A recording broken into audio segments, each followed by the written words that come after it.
Hi, and welcome everybody. Thank you so much for joining us. We are delighted to introduce this esteemed panelists for the Risk We Miss discussion. First, we have Ivan Damjanovic, a professor at TAMU's Zachary Department of Civil and Environmental Engineering, specializing in engineering project management, data analytics, and risk analysis. Next, we have Greg Becker, professor at UMD's Department of Civil and Environmental Engineering, a renowned expert in geotechnical and risk engineering. Joining them is Zainab Medina Satina, associate professor at TAMU's Department of Civil and Environmental Engineering with expertise in spatiotemporal risk assessment and management. And last but not least, we have John Driesnack, professor at the University of Maryland's Department of Civil and Environmental Engineering, specializing in project controls and earned value management and portfolio performance management. So together, these distinguished experts bring a wealth of knowledge and experience in risk management and engineering, making this panel an engaging and informative discussion. We're going to be talking about the challenges and solutions to managing the risks, specifically the risks we miss. So with that, Ivan, I got to ask you the first question of the night. What are the risks that we miss? Well, thank you, John. It's a great question to start this roundtable. I would slightly change the question. Maybe not what are the risks we miss, there could be many really, but rather why do we miss the risks to start with? So the question is why here. And it would be very tempting to explain the important risks by invoking the argument of unknown unknowns. Sometimes you have heard the term black swans or white ravens, where we argue that events cannot be anticipated if they reside outside of our domain of knowledge. If we just don't know, how can we foresee it? But this type of argument is not always standing in projects, short of encountering some form of, let's say, new principle of physics or new human behavior. Excuse me. Components of the project risks are understood, like engineering design and supply chain are well known and studied.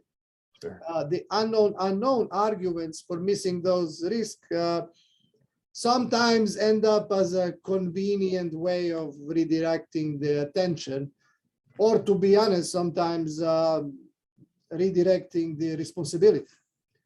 So it is not always that project behavior resides outside the domain of our knowledge. As a matter of fact, we through the process of risk identification and assessment, we make all sorts of different assumptions, model parameters, boundary conditions, constraints, and others. These assumptions ultimately leads us to the risk events that we record and then we monitor them. If these assumptions change over time, or if we got them wrong to start with, the risks are missed. Rarely, if ever, we go back to the system assumptions once the risks are recorded and the project starts. Let me give you kind of an example. And the example, it's from the oil and gas. It's an offshore project development led by a company. I'm not going to name it here. But the project included a typical plan and a sequence where the wells were completed in rather small batches, followed by the installation of the wellheads and then valve assembly called the Christmas tree. To optimize the process, the project team decided to compress the use of the drilling rig or to reduce the cost, and decided to change the sequence a little bit so that all wells are then first drilled, then we cap them, and then we bring the assemblies to the location. This in general wouldn't be a problem as long as this mixture of oil and gas is not extremely corrosive, an unlikely case in this location. And that was the assumption, okay? But that assumption was wrong. Some project team members even knew about this, okay? So the team members from the production team knew that after they drilled the first well, that the corrosive property of the oil and gas mixture, but it wasn't communicated. That assumption was not transferred to the team members concerned with completion. As a result, well caps corroded and installation of the valve was delayed for 2 years, okay? Whoa. So it was a wrong assumption, ironically even known to many project team members. Not an unknown, definitely a no. Right. But the assumption was wrong, and it was wrong to the detriment of a 2-year delay on probably a lot of revenue. And a lot of revenue. It had a really big consequence. Sometimes, go ahead. Well, my question then is it the assumption being wrong driving also then to the point of we could have planned for that risk, but we didn't because it was so unlikely. Is that right? Well, when they studied the system, they studied engineering design, they made the assumptions and they proceeded to identify risk based on these assumptions. So those assumptions were never revisited later. So it was disconnect. So we make these assumptions as we go about projects. We make all sorts of assumptions, constraints, model parameters, whatever. We make those assumptions. Then we go through the process of identifying risk, and then those assumptions prove to be invalid. Or sometimes it happens that those assumptions change. Right. As we get more information, and we are blindsided there. And ironically, in this case, half of the project team that were concerned with production knew about it because they were already planning for the production aspect of it, but the completion team and completion model never knew about it. 2 years later. Wow. What an impact. Now, is this the only type of risk that we miss, or are there other ways in which we what are some other ways in which risk can go unaccounted for and then catch us by surprise? Greg? Yeah, thank you, John. And it's a pleasure to be here tonight. And even I enjoyed your comments. I'm going to speak a little more narrowly than you did, but I think you point out a couple points of good practice that I think for all of us project managers who deal with risk in projects really need to use. And one of them is the old-fashioned risk register, which I think we all do use, but somehow we don't take it as importantly as we might. We don't treat it as a living document as we might. Mm-hmm. And the other thing that you pointed out that's really important is an assumptions log. It's sort of the same thing as the risk register, an assumptions register, things that we assume that might not be true, as you pointed out. But I'm going to talk a little bit more about not so much the black swans, although I will come back to that in a few moments, but more of those things in the risk register which we may tend to ignore because their probabilities are so low. And what does that mean, so low? What does it mean, a rare probability? And well, that kind of depends on the user, doesn't it? But I think of it as being defined by a probability whose value is just really difficult to appraise because the event doesn't happen very often. And we have a lot of good information, and I think Zainon's going to talk about it in a few moments when he talks about subject matter elicitation, trying to get subjective probabilities from our SMEs. But there's a lot of information that none of us, humans in general, and even SMEs, are really not very calibrated in trying to appraise numbers below, choose a number. Certainly no rarer than 1 in 100. Yet, in project risk analysis all the times, certainly in my field, which is mostly safety and energy projects, we all the time see numbers like 10 to the -4, 10 to the -5. And I think those numbers are often really to be questioned. These numbers, these rare events, they're not important unless they have a severe consequence. So they're events with numbers maybe below annual probabilities of 1 in 100, 1 in 1,000, but with severe consequences. And so Things like even mentions supply chain disruptions due to political events or due to war. Aircraft accidents, two aircraft get too close to one another in a congested space, or satellites run into space debris, calamitous weather events. Those we actually have some empirical actuarial data on. So those are not so hard to estimate. And I'll come back in a minute, the lessons we can learn from those. Pandemic events. We have learned a lot about pandemic events, as you might imagine, the last couple of years. And pandemic events turn out not to be so rare. Another issue for another discussion, but pandemic events of this kind we saw in the last couple of years happen with frequencies greater than 1 in 100 years. So anyway, so why is this problem so hard, putting numbers on these rare events? Well, it's because most of our normal tools don't work very well. You know, the go-to tool we always use in project risk management is Monte Carlo. And Monte Carlo, the rare events we calculate in Monte Carlo are functions of the assumptions we make about probability distributions. And those are very, very sketchy. I mean, even if the main bulk of data may fit some probability distribution, that's no guarantee that the tails will also fit. So Monte Carlo's not too much use. Our SMEs don't have great intuition when we get numbers that are, you know, smaller than those numbers I mentioned. And the probability adjectives and adverbs, things like unlikely, very unlikely, almost never. When you go and look at the experimental record,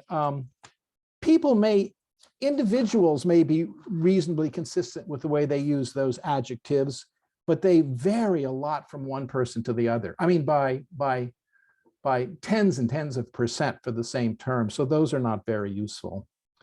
So, what can we, what lessons have we learned? What can we do about putting some numbers on these rare events? Well, you know, the key to all of this is not so much how often things happen, although that's our knee-jerk reaction. Really, the key to estimating rare events is the denominator, right? It's how many opportunities are there among which we have seen things happen. And so that's why we can put a pretty good rare number on the probability of you winning the state lottery, right? Because we have good information. We know only one person wins or two people win, but we have a really good sense of what the denominator is. It's 1 or 2 over how many million people, right? So if we can approach these rare numbers from the point of view of, say, what I would call generic return period, right? Return period in space, in time, in population size, then that gives us a much better handle. At least we get order of magnitude numbers that we might feel are reasonably calibrated. But by calibrated, what I mean is when an expert gives us a number that if we appraise that number many times and look at how often that event happens, the frequency in the world looks a lot like the epistemic uncertainty that the expert put on it. And of course, with rare events, they hardly ever happen. So it's really hard to calibrate them.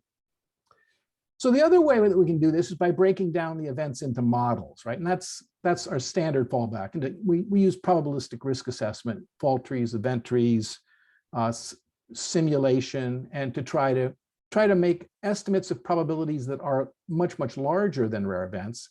And then when we multiply them together, the end calculation turns out to be a rare event.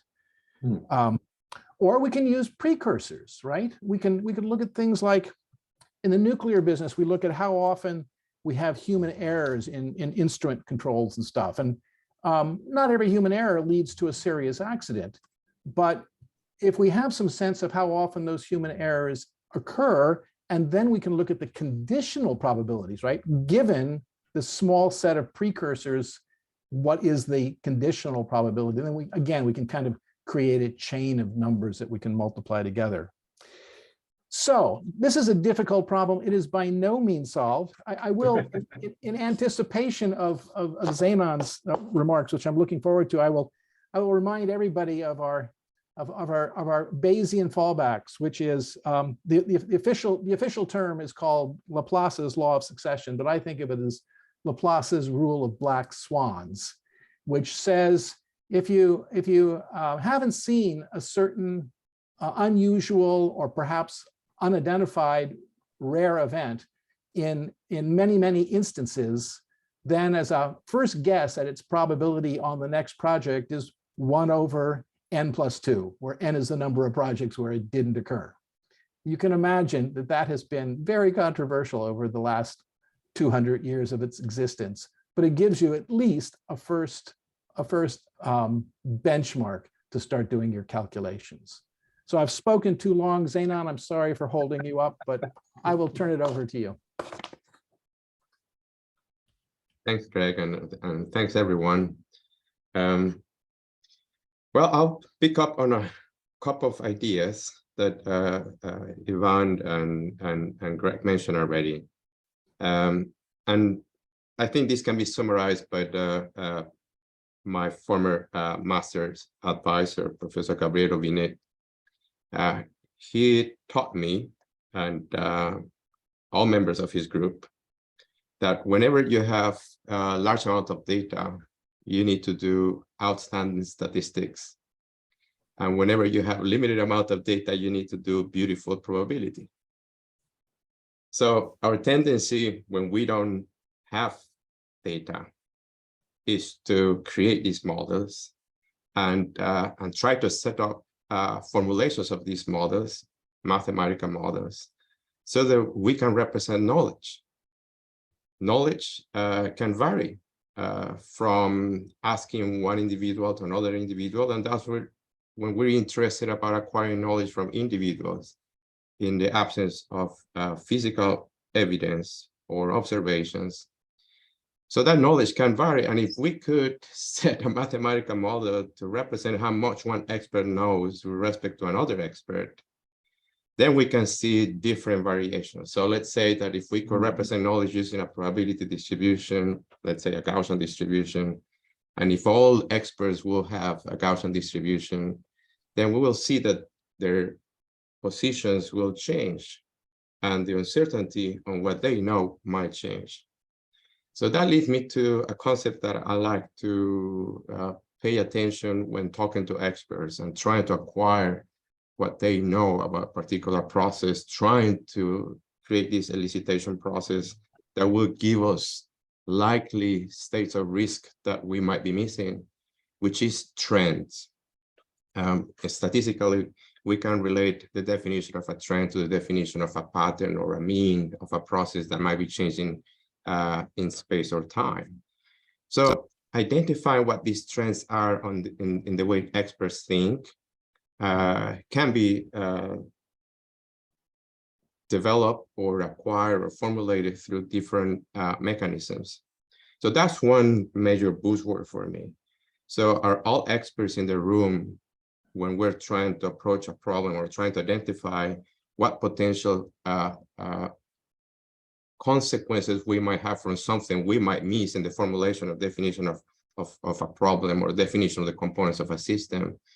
So is the association between what they think. So which lead us to causation, which might be another topic to talk in a different panel down the road. But identify what are these characteristics of what the experts think, and if there is a pattern of what they think, might be an indication that, like any sampling process, and this is another element that I wanted to bring into this presentation, that every time that we're talking to a group of experts, we're sampling. So statistically speaking, that's what we're doing. And as we do this sampling, we can start identifying if there are patterns of thinking, right? And if suddenly you have a group of experts that you're talking about, that you're trying to cap their understanding of a problem so that you can identify what potential failure mechanisms we might have, or issues we might have in a system or in a project, then you might suddenly identify that there are different patterns or different modes of thinking, right?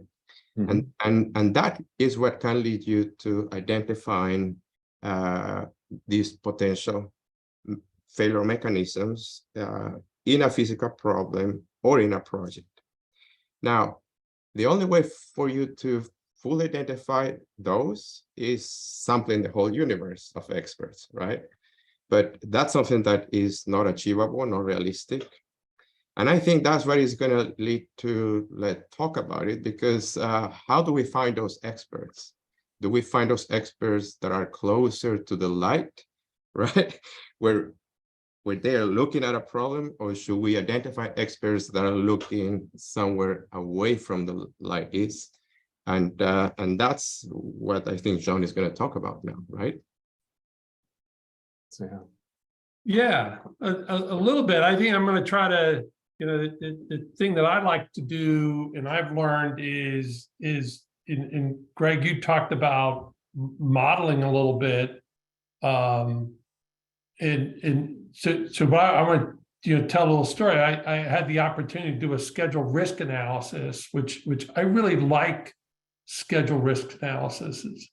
And to the comment what you're saying, Zan, about the amount of experts, had the opportunity on I think it was the Curiosity Mars lander, about 5 years in front of it, about 2007. Curiosity launched in 2011, and we were asked to come in to do a second schedule risk analysis for the program manager.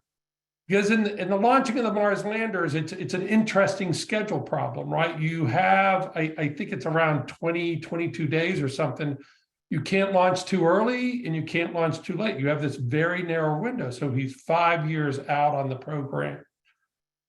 Really have to pay attention to schedule. And so you can talk about this, about why would you have a second team come in to redo that? Right, and it's a second set of experts that come in. Back to what Ivan talked about. It's a relook at the assumptions and the constraints and how those things would work.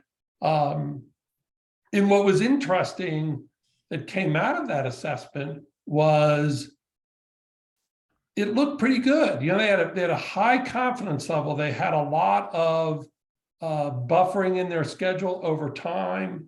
So they had really good setup to get there on time. Except if they stayed tracked to their schedule, by about 12 months out from launch, their confidence level really dipped. Because when you would run those models, Greg, as you were talking about, the models assumed to a certain extent with the Monte Carlo and that you were capturing more opportunities early on. And what was giving you that high confidence rate is that you had the opportunity to be early. But the problem is we tend to, as I say, time allocated is time spent, money allocated is money spent. If the program manager stayed on schedule through to T-minus 12 months, his confidence level just started to dip. So I think one of the interesting things is when you do this analysis, is to look at human behavior and say, hey, what the program managers decided to do was actually to move the schedule back. And instead of being at the 12-month mark at 12 months, T-minus 12 months, he decided that he wanted the team to get there at 15 months. So he could plan to capture, right, the opportunities and push it into the schedule, push it onto the team. And then that would maintain his confidence level. So what I like about all this risk management, and I actually like to call it challenge management, because risk has a connotation to it. And then I also like to use, which has kind of come up here, I use this mnemonic Cairo: constraints, assumptions, issues, risks, and opportunities, to integrate all those things together and watch your constraints and assumptions, keep coming back to them. But ultimately, whatever analysis that you're doing it's got to create a change in what the program team, the project team, the portfolio team is actually doing, right? You have to use the data to change the environment, because you can do a lot of risk management, but if you actually don't use any of that data, you're not changing your likelihood at all, of anything. You're really just not making any change. Well, that's that really does help the actually transition to a question that follows naturally from how do we identify, how do we analyze, to how do we manage, right? How do we manage against those risks and actually take advantage of them? And I can, there are clearly different approaches based off of those that are the type of risk that we are potentially missing, right? Like even what you talked about in terms of risks that emerged during the project. We could have known about them, but they weren't being communicated and captured. JD, you were talking about how risks were inherently, risk analysis was incorporating an assumption of capturing advances and opportunities, not just the kind of student syndrome and the delaying that would naturally happen using schedule. And then of course with rare events as well, the interactions there at the extremes kind of also change over time. So how do we manage this better? Let's start first perhaps with the ones that we might have known about but didn't appreciate were emerging on our project, even what you started with. Well, sure. I think it comes as a natural question. It's really, what do we do about it? How do we manage the events that we don't know that they exist to start with? Yep. So it is a challenging, as you may think, it's a challenging way of thinking about it. How do I allocate against the risks that I don't know exist? So I know it's tempting to say that, but there are ways of looking at things. So first of all, we have two ways of kind of observing the environment in projects. First is a form of situational awareness, so to say. It's we have to monitor the system assumptions. So the assumptions that are set into place are there to be monitored. And then Greg pointed out that we should have a register of risk, but a register of assumptions as well.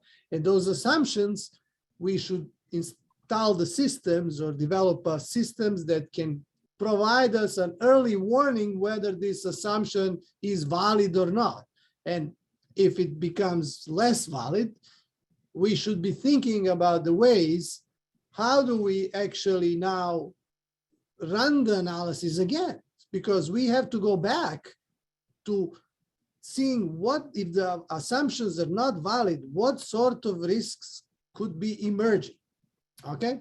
And then act upon that. So we manage external risk in general in life by some form of, we have senses, we have, 5 senses, we see things around, and they alert us if the environment is changing, and we are very suspicious about certain things when an emerging pattern. It's something that will draw our attention and start to revisit whether this is a safe environment or not.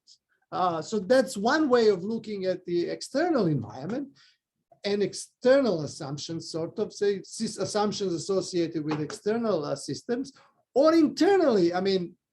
We say that the sixth sense is essentially body awareness.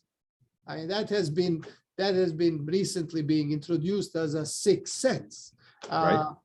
We have to look at introspectively. Okay, we have to be aware of how our internal system are acting, and any changes in behavior, any emerging patterns, we should be looking at.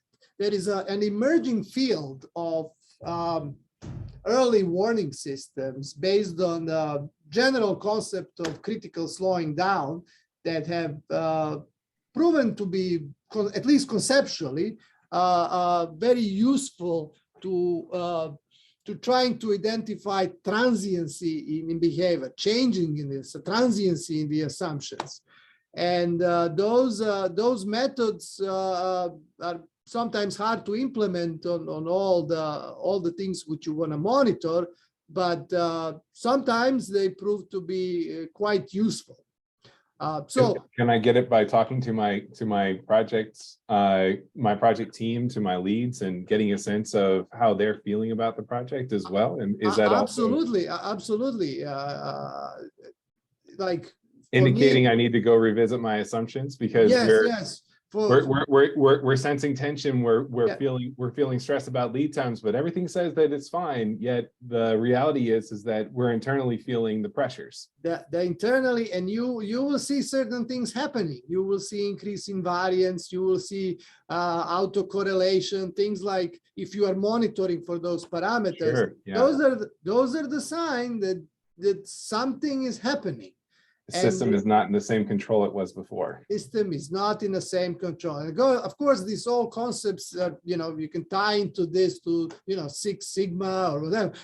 There is a broad way of looking at this, but generally system will show whether it's your internal or external. So whether it's you're dealing with your project tasks, subject to same perturbation, they will show a different signature, a signature of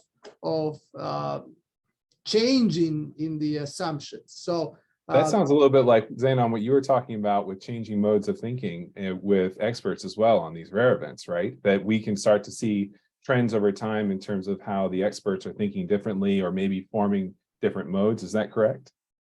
How do we keep abreast of those? Yes, Sean. Which takes me to I have a question for the rest of my colleagues sitting around this table.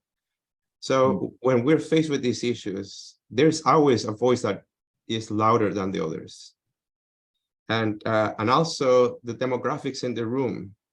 When you have experts with different levels of expertise, or now that we are addressing larger problems, bigger problems with multiple disciplines for which we have very little control or sometimes knowledge about what they are contributing to.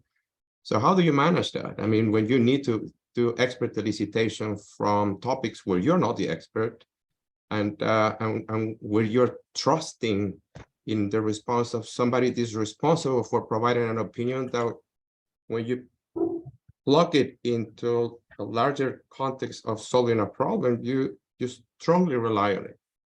So do we go and we recruit the younger experts, or do we get the most senior experts?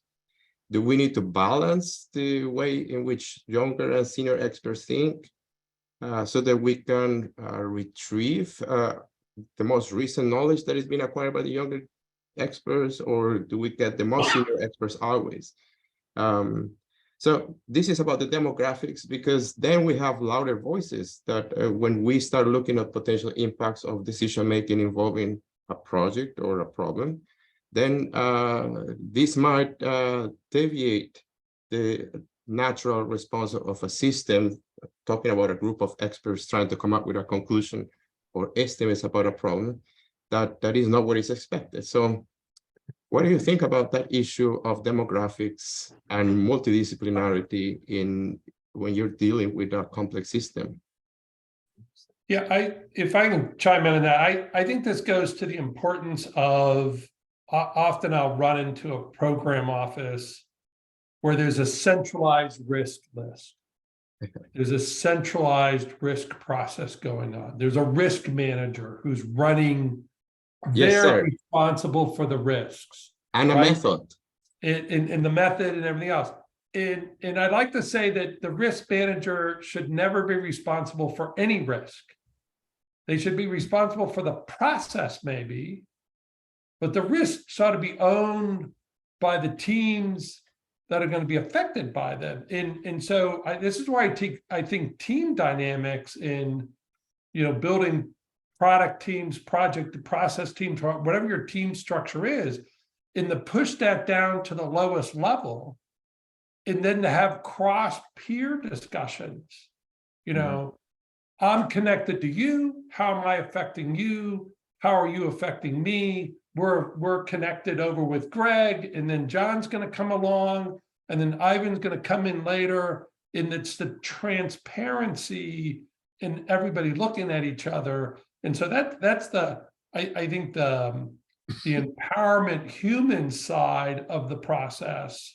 I'm reminded of there's an airline flight where a senior pilot came into a junior crew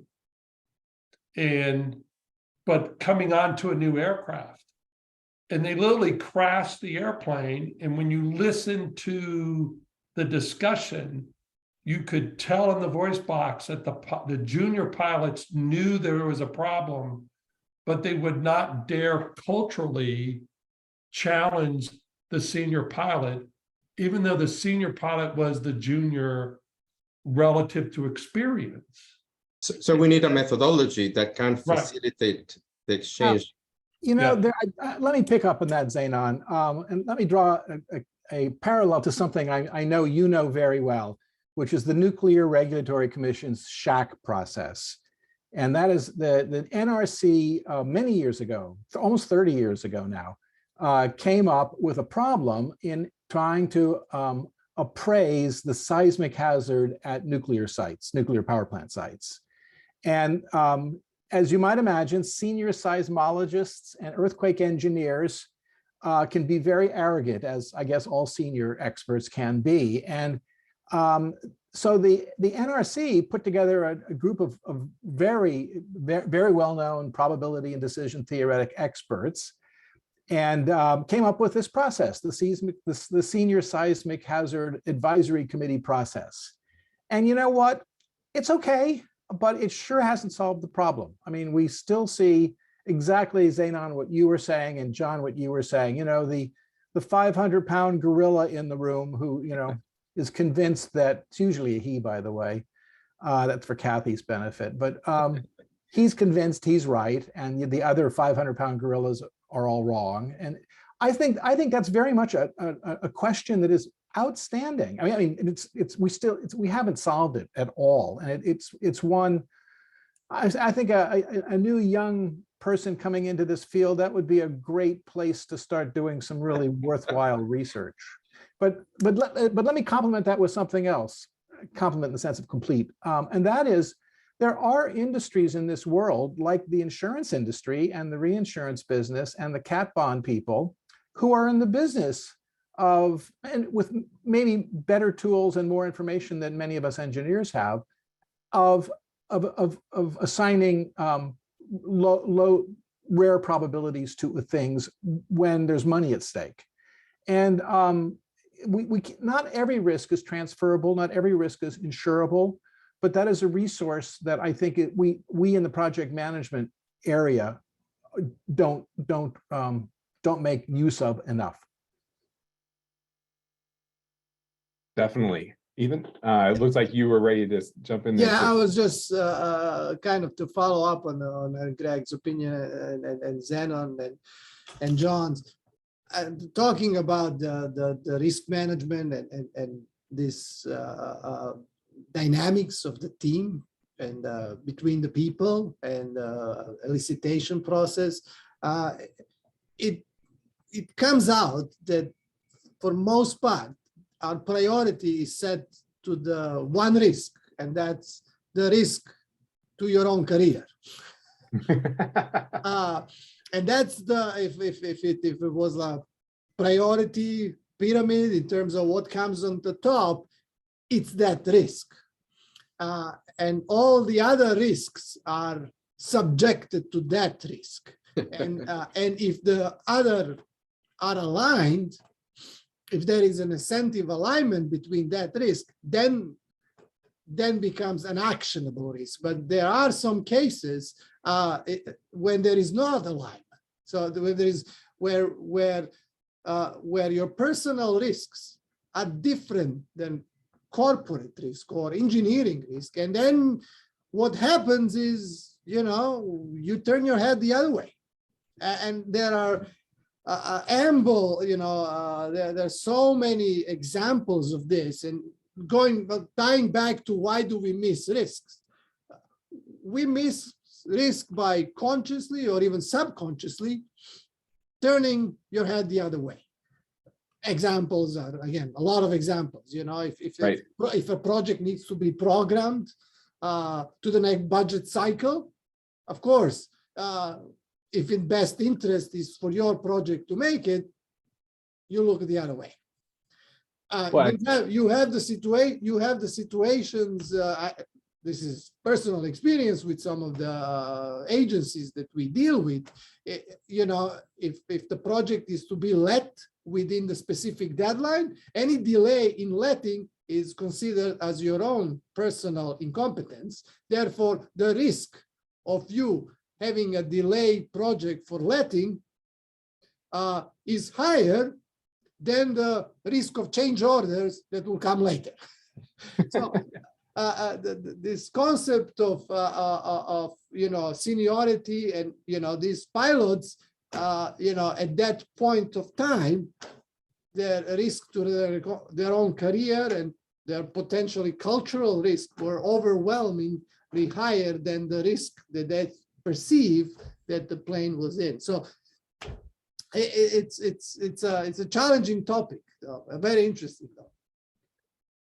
Yeah, it is. And in fact, it also kind of speaks to the need for putting those who will be impacted by the risk in touch with and in charge of ensuring that those risks are managed, right? That drives some level of incentive and alignment, which I wonder, Greg, about how with these kinds of expert judgments and the need to update the assumptions going into rare event risk analysis, how can we get those kinds of alignments, as we were discussing earlier, to encourage people to think about it? You said one way was through markets. Are there other ways that we can drive towards? Or well, I was saying that one way is by looking at the risk transfer business, Sure. especially the reinsurance business, and because there's expertise there now. But I think Zenon put us. I love that quote, Zenon, that you used at the very beginning from your former advisor, that when we have data, we use statistics. When we don't have data, we use probability. I hadn't heard that particular quote before, but it's so appropriate. And I think that's what's going on here, John, is that we need in these epistemic issues where the uncertainties don't come because we have actuarial variability in the world. They come because we don't know the right assumptions, we don't know the right models, we don't know the right parameters, and none of those are statistical. Well, very few of those are really statistical issues, right? They're modeling and epistemic and knowledge issues. But there are, as you said, there are a variety of other devices that we should be making more use of. One of them is opinion markets, right? Not very. Here in the United States, they are frowned upon because of federal legislation, but extremely useful. And I think, I don't know if it was Zenon or Ivan who talked about opinion sampling, the wisdom of the crowd issues. One of the terrible things that we've seen in the shack processes in the nuclear industry is you only get 2 or 3 experts. You need more experts because it's a sampling. Fundamentally, it's a sampling problem because they're all wrong, and you'd like their errors to balance out, right? Yeah. To add to what Greg mentioned about prediction and information markets, that's an opportunity here where in projects we don't see. I'm not sure if those risks can be monetized. Some could be potentially, and some difficult because they're subjected to so many managerial actions. Unlike, let's say, natural hazards that nobody can control. But you're absolutely right about the monetization. Not all these risks fit into that model, but there are risks like political risks. What's the chance that the upcoming election is going to change the political power, the political party, and we might see changes in environmental permitting? And this applies to the local level probably more than the federal level. though, I mean, some of those kinds of risks are ones for which, which can be monetized in the information markets.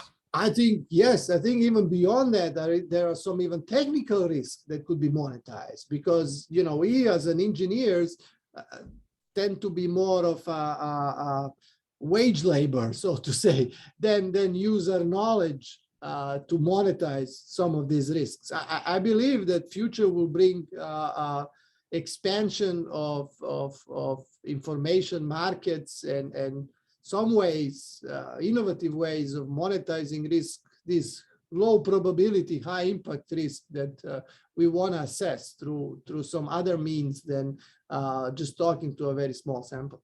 But Well, John, Jay, okay, good. Yeah, I was just going to say, I think this reminds me of the whole discussion about people put out and say, "Oh, we're going to track our top, pick a number, 10 risks, 20 risks, 30 risks, whatever." I hate those things because you are continuing to learn as a project team, as a program team, as a portfolio team. One, if we don't have good data, as Greg, you're talking about, then where's your program to collect the data so you'll know it the next time? So those are things that always bothered me when I was on projects and people go like, "Oh, we don't know this information."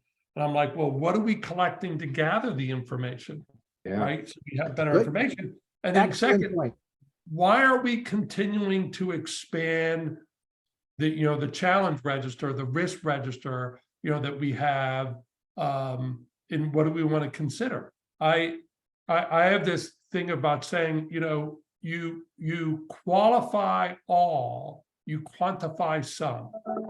And what I mean by that is keep putting things on the risk register so they're up in front of people. And then when you block them in a 5x5 or a 3x3 to say, hey, what's a high likelihood, high consequence, you take those things and you model them because it takes a little bit more money to model, but you shouldn't inhibit people, your team. I've done plenty of interviews, what we call in the military red teaming a project that has failed. And you always come across someone that has data that if people had listened to them, you would know. And it's like, well, there were 100 things on the risk register and we weren't going to put, the risk guys didn't want to track any more stuff, Right. Well, that happens what you just said, I have seen that on so many projects. Some really catastrophic, low probability event arose in the conversation, but one of the 60-pound gorillas, or what the product people call the hippo, right? The highest paid person in the room. The hippo speaks up and that thing gets deleted from the risk register. And it happens. I mean, I've been on 2 projects where that catastrophe actually happened. Right. And it had been identified. It goes back to the program that I was on, I was telling you guys about, where my uplink facility, our worldwide operations were in Italy at the Sigonella Naval Air Station on the island in south of Italy. In 20 clicks away is I went back and looked it up. Is Mount Etna, with smoke coming out of it, and I'm like, what's that? And they go, well, that's the volcano, Colonel. And I'm like, oh, great. And their response is, don't worry, the ash never comes this way. It doesn't affect our uplink, capabilities. And I'm like, the ash, I'm not worried about the ash. I'm worried about the lava. And they're like, oh no, it hasn't erupted for 400 years. And I'm like, what? But I'll tell this story to make a point. I can't change the likelihood of that volcano erupting. But what I could change is our whole backup facility was on the island. So the consequence part of it, I was like, we had a 9-meter dish with a 5-ton truck and there's a whole backup. I'm like, get it off the island, right? It changes the consequence. So sometimes you can't affect the likelihood, but again, you could affect the consequence relative to your program. Well, I can imagine also that having stories like the ones we were just telling and having them to be able to communicate to those who maybe don't understand the importance of this kind of risk monitoring and management could really help to ensure that we have cultures where the hippo isn't tamping out and causing accidents to occur that could be avoided, and that we are able to consider how to adjust at least the consequence if we can't really get at the likelihood. Very important. Just a reminder to everyone, if you have any other questions for our panel, feel free to put them into the chat. We'd love to answer them. We have probably enough time for another question. John, I'm just looking at the questions that are coming in on chat, and I just want to correct a misperception here. Sure. I think when I and maybe Zenon criticized Monte Carlo, it wasn't that tool is ineffective or not wonderfully, it's really useful. It just isn't, sometimes it isn't that helpful with these very rare events because all you're seeing is your own assumptions coming back at you. So. Right. I would like to formulate a question about learning. So if you look at the evolution of project management and decision making in the past few decades, how much have we learned from what we have accomplished? Let's limit it to engineering only, so that we can feel comfortable about answering to that. Have we actually put significant progress in decision making to improve our projects, or is it the economic impact or the political impact that will be always restricting us from evolving faster and better? I'm just looking at the human history, and it seems like we're moving backwards. So are we moving forward in terms of decision making and project management in engineering? I actually have an opinion on that, Zenon, like most things. I don't know that our mathematical, theoretical, statistical, and probabilistic skills have improved that much. They've improved hugely in World War II, right? I mean, dramatic improvements in our methodologies in World War II, especially we won't go into the Bayesian stuff, but that World War II really advanced all of our OR. I don't know that it's advanced much in the last 70 years since then. But what I think has really happened, and I see some of my friends from the Corps of Engineers on this call, but I think the practice of using those risk analysis tools and people understanding them at the front line of projects, I think that has improved a lot. I would agree, and I think the tool set, what it took to do the 30,000 lines, 1,000 risks back in 2007 to do a schedule risk analysis and run the tool overnight and hope that it doesn't crash, compared to what the tools do today and the ability to integrate is there's no excuse to me anymore for good discipline. And then the other point I made, since we're talking about risk, there's a great study that the Department of Energy paid for at Arizona State University. They looked at like 30 plus programs, and they looked at all these attributes of culture and then discipline attributes. And the top two, they only had 2 risk attributes in there. Are you doing risk management? Are you integrating risk in with everything else? They were the top 2. The third one was tracking the critical path. The fourth one was, are you making management decisions with the data you're getting at?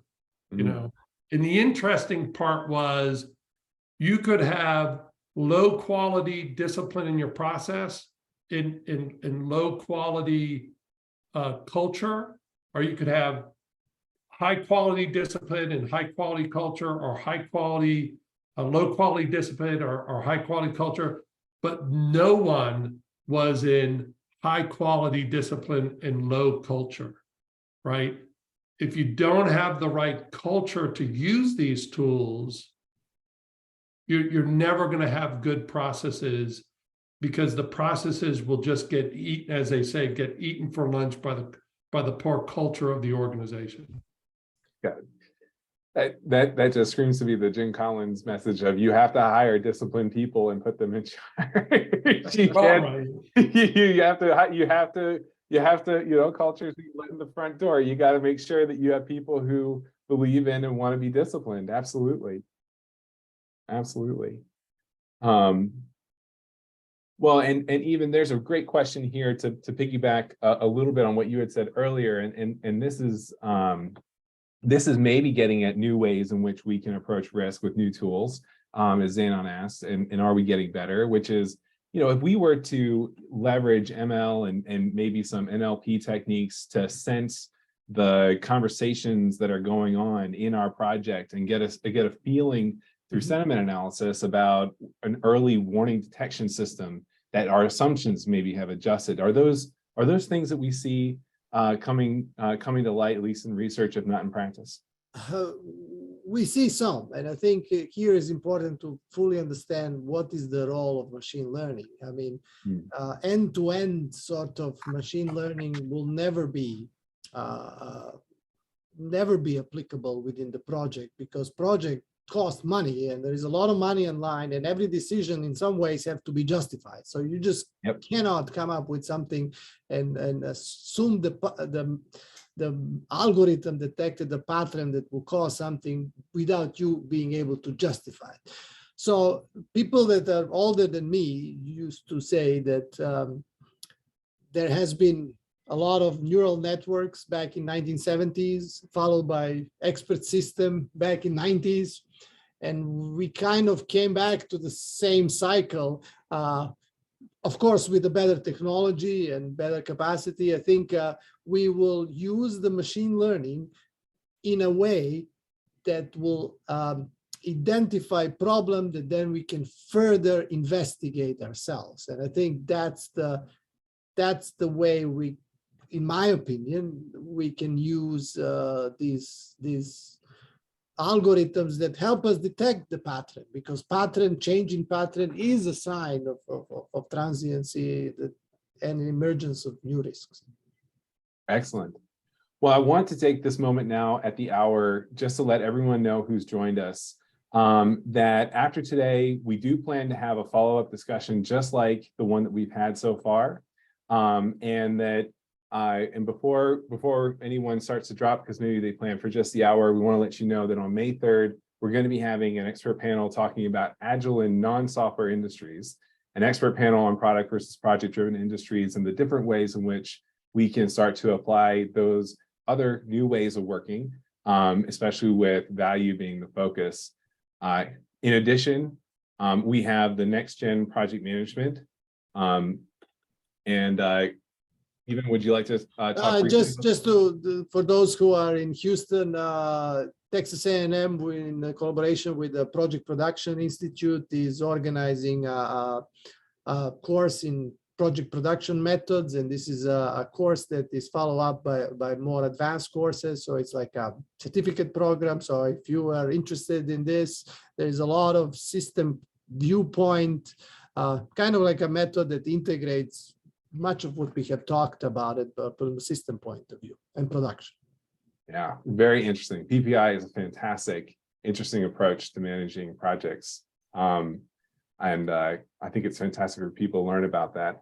And then we also have the symposium.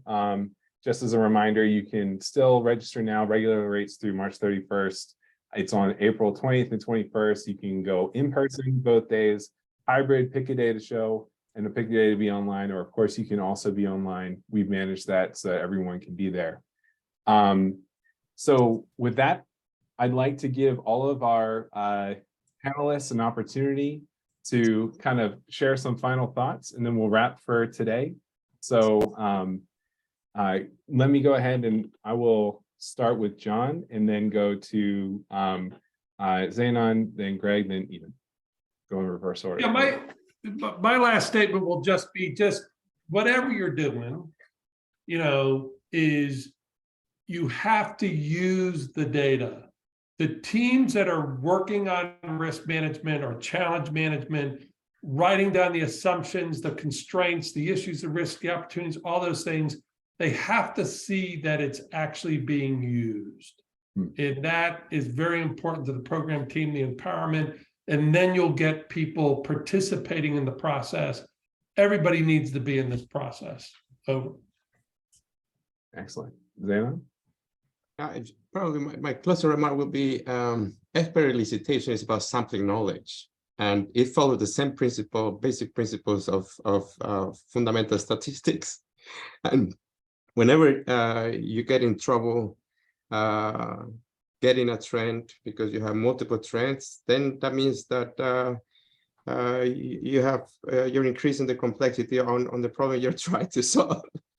So, which I guess might take me to a potential idea to discuss later in this series, which is negotiating consensus and how can we all be happy on the decisions that we're making to move forward with a project or with a problem. Very good. Thank you, John. I think I will echo John D's comment. I think we're actually doing pretty good in implementing projects cost and schedule risk. And what it all comes down to is getting our teams up to speed and involved. And the process is better when everyone knows what they're doing and everyone gets involved. And I think that's slowly happening in the industries. Excellent. Yeah, to summarize, I think opinions of, I believe all, experiencing project failures is too expensive learning method for project organization. And I think the use of data, models, and project risk management framework aims to essentially prevent those costs. So I think use of models is something that we'll see more and more. Absolutely, especially if they can prevent a 2-year delay like you opened with, right? I mean, that was a lot of lost revenue, and of course, even bigger risk when we talk about public works and other great projects, which we will follow on with in this panel series. We're going to be talking about a lot of things to come. So we hope that everybody will join us, and we really appreciate everyone being here tonight. I'm going to go ahead and stop recording, say thank you. We're going to hang around for those who want to hang around and chat very briefly. But again, thank you everyone for coming to this first ever TAMU UMD expert panel. We look forward to seeing you at the next one.